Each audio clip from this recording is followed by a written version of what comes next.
you're going to get a little bit of archival theory, a bit of systems thinking, and some reflections on how we make effective use of technology in the present, having an eye on the future, and thinking about some of the areas where we need to do some work.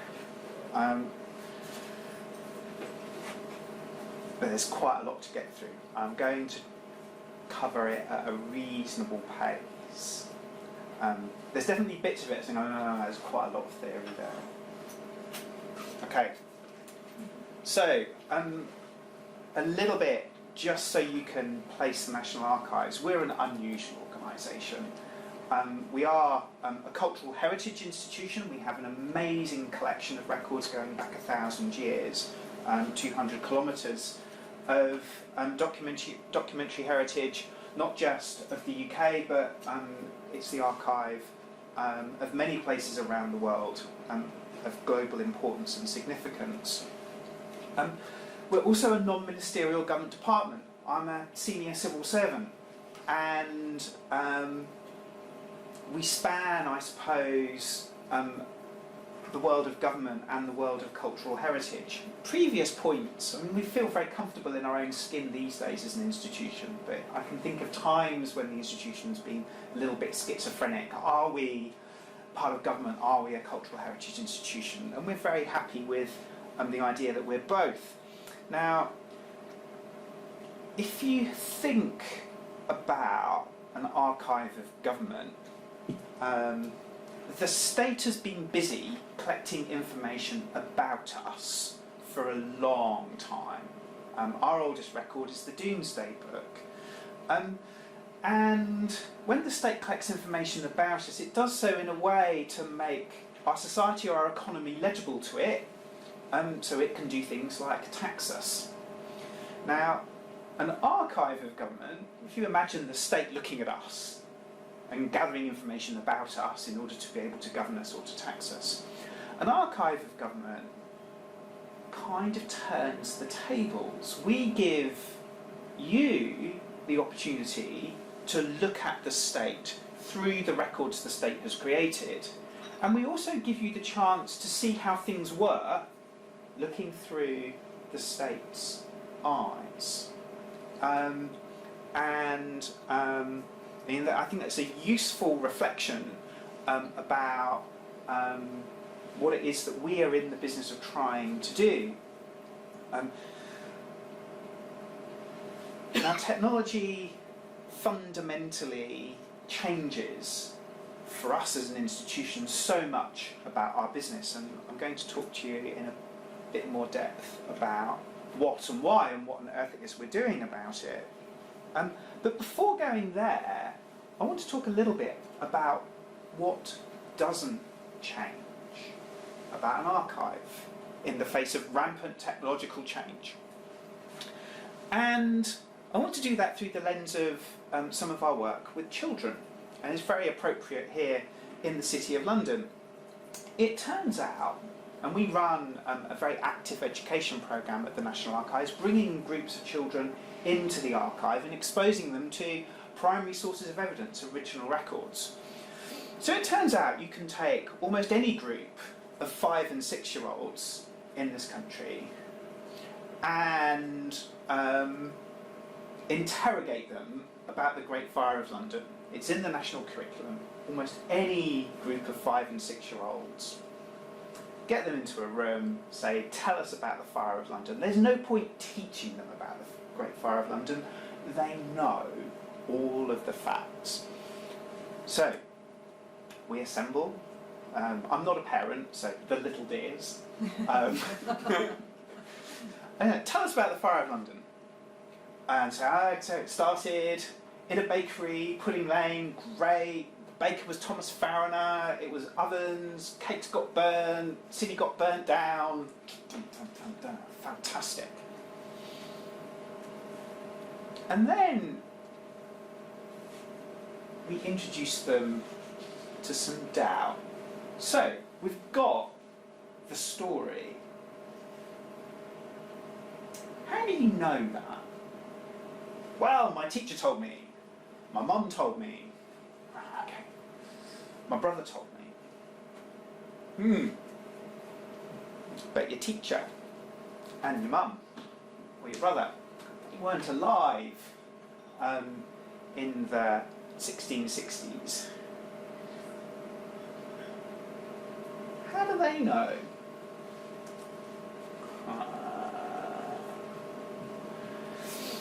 It turns out that you can give 5 and 6-year-olds a moment of real existential crisis on this question of how does anybody know anything, and how do the people who are telling me stuff know anything? And at that moment, and the art of this is the drama. At that moment, we show them the record. So this is one record that we have at the National Archives. It's a half-tax return, so it's a record of fires, and the state used to tax fires, so we have very good records of where the fires were. And here you can see the entry for Thomas Fariner. This is the entry for Pudding Lane, and it says he has 5 hearths and 1 oven. And suddenly, now we have evidence that Thomas Fariner was a baker. He was on Pudding Lane. He had an oven. And the kids go wild.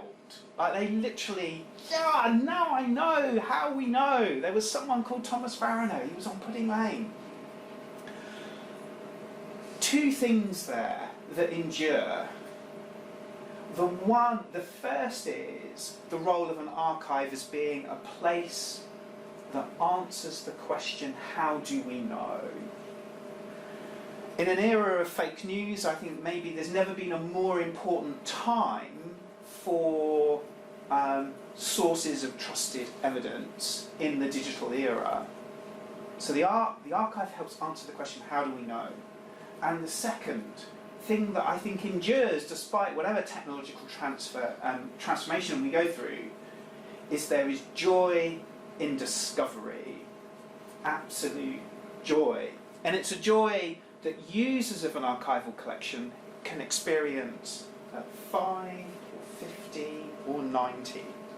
Joy of discovery. And I think it's important to cling on to some of those things as we then start to unpack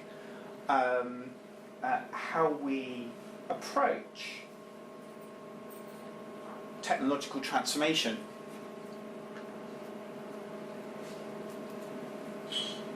So, like many organisations, and the National Archives has a role in leading the archive sector, we have done lots of things that you would expect of us. We have taken our catalogue and we've digitised it, and we provide the opportunity for people to be able to search the National Archives collection and also the collection of many other archives through our website and a service called Discovery. And it's given us a new audience, but at the heart of our business, something really big has changed. We are at, as an organisation, a strategic inflection point. The physical records of government, which we're still receiving, I mean, government produced a lot more stuff on paper thanks to computers, they do run out.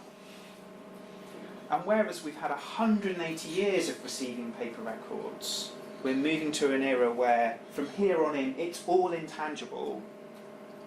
Now, hitherto, our approach to dealing with this has been, I suppose you would call it, and Fred was alluding to this earlier, the simulation using computers of practices developed for managing physical collections. And indeed, with a long history, when we've been developing computer systems, of using not just the metaphor of the physical world in terms of how we think about what a piece of software does, with a long history of doing that as cultural heritage institutions. This is Doug Engelbart, and this is him giving in the late 1960s. It's called the mother of all demos, and he shows, he demos the first mouse and the first kind of desktop environment. But note the hierarchical filing system, the concept of a file, and the arrangement into a ordered system, you can almost picture the filing cabinets physically in the room, so strong is the metaphor. Now, the striking thing is how we respond when we stop using computers as paper simulators and use them in more creative, more interesting ways, when we break free of the metaphors. Now, this has a really big impact for archives and how we think about our work. If you can bear with me for 3 minutes, I'm going to give you a very brief history of archival science. So, we've collected stuff for a long time, but up until the late 19th century, there was no real kind of practice about how you keep an archive. We literally just, stuff was in boxes, and either the stuff was reasonably well organised or it was badly organised. You'd have calendars and inventories, but there was no theoretical framework. The first bit of archival theory is influenced by this man, whose name I'm not going to try and pronounce, called the Dutch Manual. And then, for my institution, an absolute legend, this gentleman, Sir Hilary Jenkinson, writes in 1922 a manual of archive administration, and he was the keeper of the public record office, so a kind of a great forebear. 1922 he writes a manual that tells you how to run an archive in great detail, about appraisal, selection, about how to run a reading room, about how to manage preservation. If you ever want to have a read on the Internet Archive of Scandis, you can go and have a look at Jenkinson's manual. And this set the standard for how you run an archive, not just in the UK, but around the world, for at least 2 generations of archivists. If you were in the business of setting up an archive, this is what you did. Now, archives constructed some pretty neat technologies in the paper era for exercising intellectual control over our collection. Now, the Archival Catalogue is kind of a thing of wonder. We organised the collection and our descriptive inventory, our catalogue, based on the creator of the records and their functions or activities in relation to their organisational units into series. We keep the records in their original order, and the whole thing is described through a hierarchical arrangement of descriptions at different levels. Now, the Archival Catalogue I tend to think of as a bit like a steam train. It's a 19th century technology taken to the limits of what you could achieve in the beginning of the 20th century. It's kind of amazing. It looks amazing. It clearly still works, and it's absolutely not what you would design if you were solving the problem in 2018. Oh, and people love it. Like, you can feel the attachment that not just archivists, but many users of an archive have to this approach for exercising intellectual control over our collection. Now, Jenkinson was not the last word in archival thinking by any means. Another gentleman, there's a lot of white men in this, which also tells you something.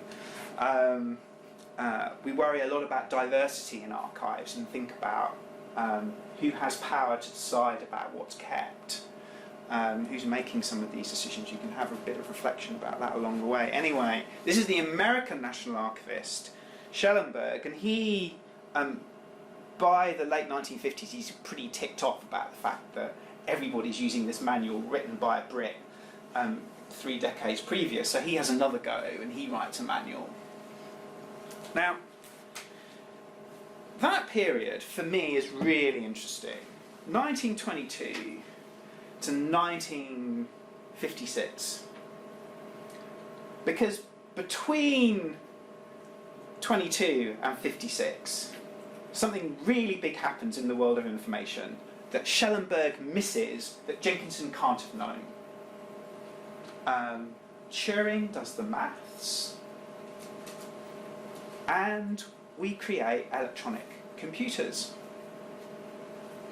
Schellenberg misses entirely the transformation that electronic computers would bring about in his manual.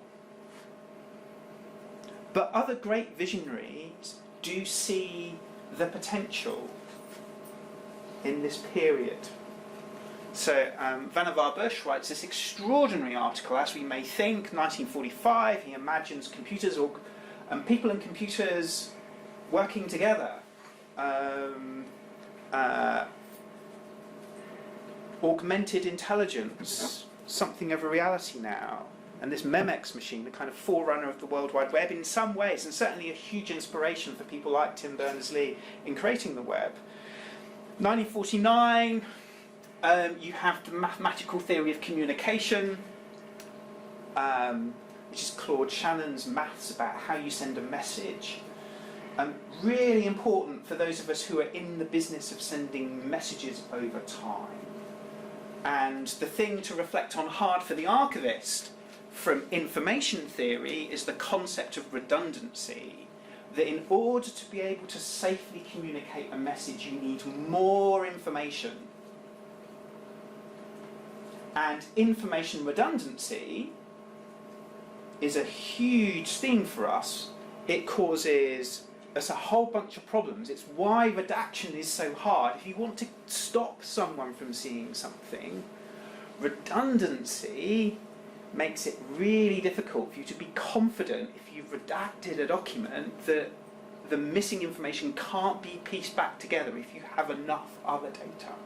Redundancy is at the bottom of that. But it's also why, when we're preserving digital records, we make multiple copies. We use redundancy to send a message over time. Now, Bush, Shannon, in that era, between 22 and 56, and archivists miss it, which is like not paying attention. Because fundamentally digital is different. And the era of us simulating, or using computers to simulate paper processes, is coming to an end. Google Docs is as much a tool for collaboration as it is a typewriter simulator. In fact, you could argue it's primarily a tool for collaboration and secondarily a typewriter simulator.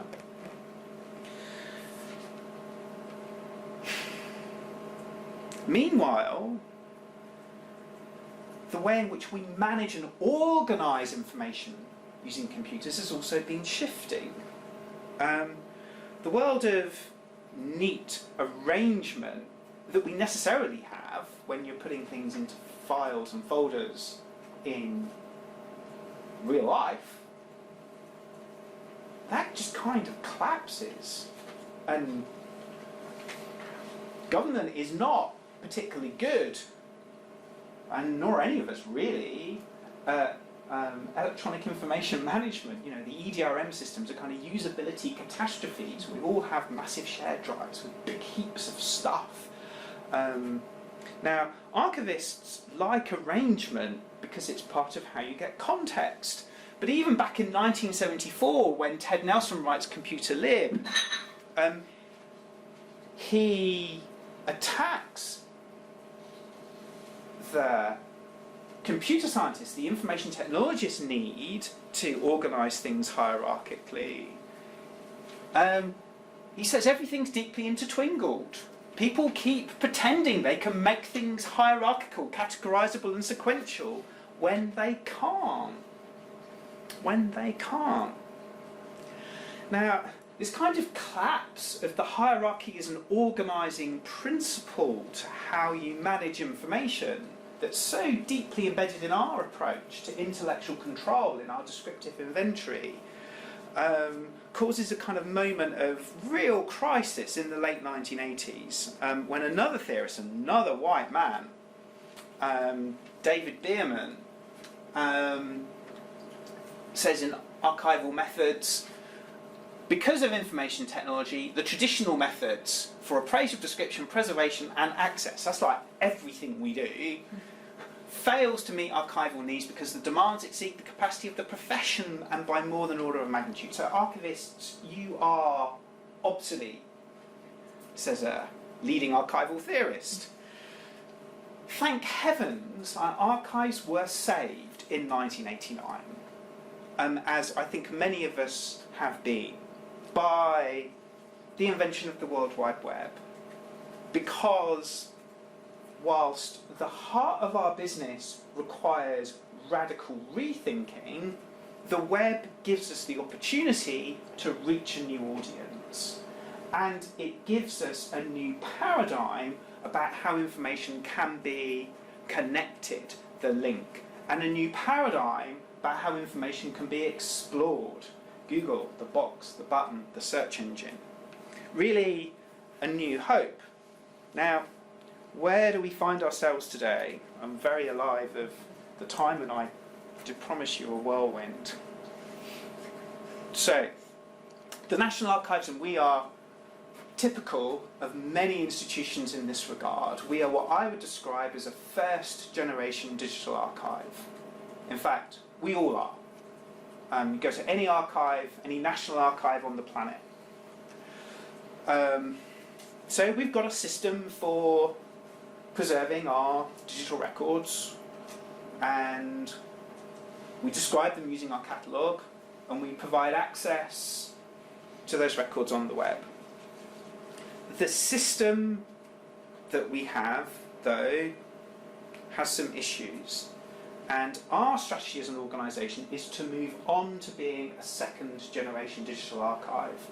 At the heart of this is the idea that we focus primarily on the management of risk, and we try to bring to bear the best of the technology that we can in the present. And we worry about building digital preservation Death Stars. We worry a lot about building large software systems, digital repositories, that try and do everything that the archive does, because somehow our collection needs to survive these systems. There's a prevailing model in, it's been around for 25 years now, it's called the Open Archival Information System Reference Model, for how you make yourself a digital preservation Death Star. And we run one. And now the model is terrific in the sense that it gives us a common vocabulary to talk about how we manage preservation, but it doesn't have regard to how my collection survives you, and it doesn't really have regard to how we might distribute archival capability. It imagines a digital repository. Why did we ever think we needed a digital repository? Because we're surrounded by a physical repository. That's what gave us the idea. Now I think we need to move on beyond this kind of thinking. The time has come for us to move on beyond these kinds of models. And I think for institutions like ours, we have a pretty stark choice. We can either disrupt our practice, or we can find ourselves being disrupted, perhaps by organisations that are very different to memory institutions, very different to archives. Now, our strategy sets out a clear value proposition for a disruptive digital archive in terms of preservation, context, presentation, and enabling use. It's clear that we can provide value, unlike a physical archive, at different points in time. We can provide value in terms of contextualising things, preserving things, enabling use of things and presenting them, all at different times. It's clear that at the heart of our business is the management of risk, the management of preservation risk, and the risks associated with providing access to material. And it thinks hard about what frameworks we use for the management of risk over time, how we understand our risks and how we mitigate them.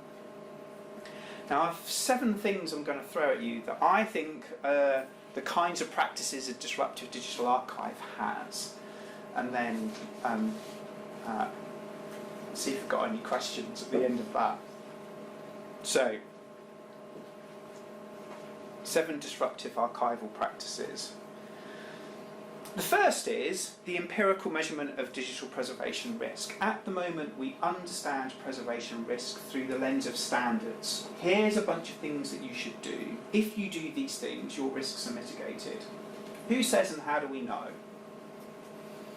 We need to measure preservation risks in order to apply ourselves to the key question: how do we take our limited quantity, which is our money, and turn it into the most effective mitigations using the best available technologies of today, not of 10 years ago or 20 years ago.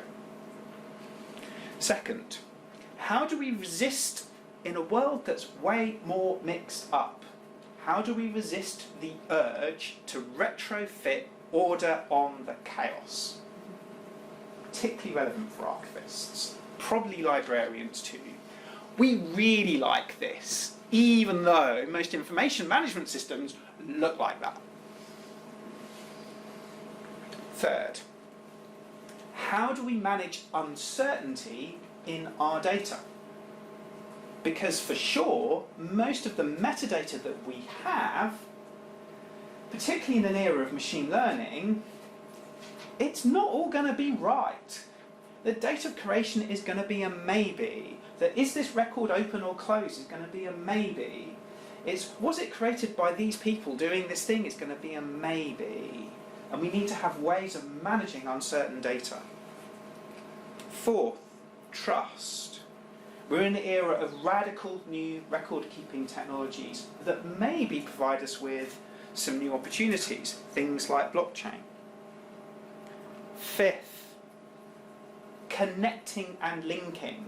The web was a breakthrough in the late 1980s because of the link. How do we connect and link our collections in a much more fluid world and much more fluid collections? Sixth, access. For sure, we have records that contain complex mixtures of intellectual property and about which there's a complicated information rights landscape. Even politicians are people. There isn't a carve-out in the General Data Protection Regulation that says just because you're Prime Minister you lose all of your rights to privacy. So we're very clear that we need to manage our risks in a complex information rights landscape as we produce things. We're not going to get to publish the entire record of government straight away onto the web. We need to understand those risks, manage them by gradating access in relation to a deep understanding of the risks associated with producing information, as well as trying to maximise access where we can, because access is the best guarantee that we will continue to make the effort to preserve the material over time. Lastly, we need to find ways in which we can bring large-scale compute into connection with our collections. The era of storing petabytes of material on a big, dark archive, big set of tapes, is hugely constraining in terms of what can be done with that collection. History is in the process of becoming a data science. Digital humanities research is becoming increasingly prevailing. We have to find ways in which we can enable large-scale compute of our collections and do so in a way that is not just legal or ethical, but in a way that retains public trust. We have very little idea about what the public imagines might happen in a large-scale digital archive, what kind of research is being done there. So we need to work very carefully as we bring large-scale compute into connection with our collection to retain that trust that's so precious to us. It's hard gazing into the crystal ball. We do know that we need to respond to ever-changing technologies. We know that the challenge fundamentally for us is to our practice, our theory, and we need to advance much more rapidly. I've tried to give you a sense for what for us, some of those big ideas might look like, and I'd be really interested to hear how much of that resonates for you, for your institutions, your organisation, and the challenges that you have. So thank you very much for your attention.